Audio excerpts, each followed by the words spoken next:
보통 수학 공부의 커리큘럼이 개념서를 보고 그 다음에 개념서를 이해할 수 있는 가벼운 문제들, 예를 들면 센수학으로 문제풀이를 연습을 하고 난 다음에 문제집 한두 권, 예를 들어서 블랙라벨 같은 그런 문제집들을 풀면서 기출 문제를 풀기 전에 워밍업을 하는 단계를 거치게 됩니다. 이때 푼 문제 중에서 틀린 것을 몇 번씩 확인을 하고 기출을 풀기 시작하거든요. 이 단계들 중에서 점수가 안 나오는 원인은 어디에 있을까요? 대부분 개념서 보는 단계에서 발생을 합니다. 저는 늘 개념서를 다 봤으니 센수학으로 넘어갈 건데, 센수학을 들어가기 전에, 즉 문제를 풀기 전에 이 단원에 대한 개념을 정석 또는 다른 개념서에서 보고 꼭 풀어라. 그리고 오답이 나오면 오답도 다시 한번 풀기 전에 선생님이 풀어준 거에 의존하지 말고 개념서를 한번 보고 나서 풀어라 라는 강조를 하게 됩니다. 그렇게 하면 센수학이 끝난 시점에서 한 단원의 개념은 거의 한 10번을 보게 됩니다. 왜냐면은 틀린 것들을 계속 반복적으로 풀게 되니까요. 이것도 충분하진 않습니다. 한 단원의 특정 개념을 받고 어떤 증명법이 있고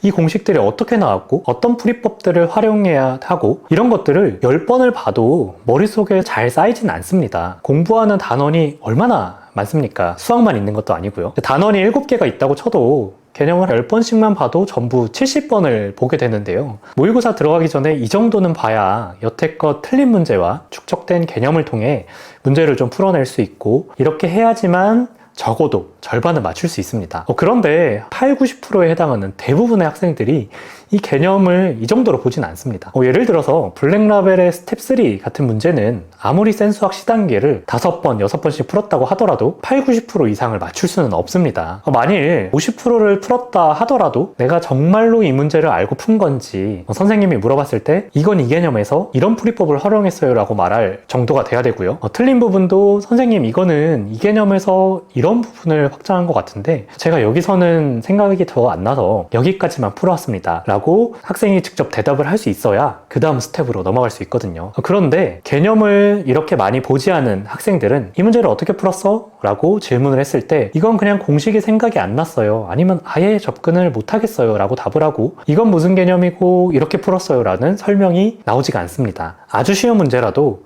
수리 논술처럼 자기가 어떻게 풀었는지, 어떤 개념을, 어떤 공식을 사용했는지를 설명할 수 없는 상태의 친구들이 대다수라고 보시면 됩니다. 수학을 반복적인 문제풀이로 기억에 의존해 반사작용처럼 문제를 풀어서는 안 되고 내 걸로 이해를 해서 설명을 직접 할 수 있어야 한다는 게 매우 중요합니다.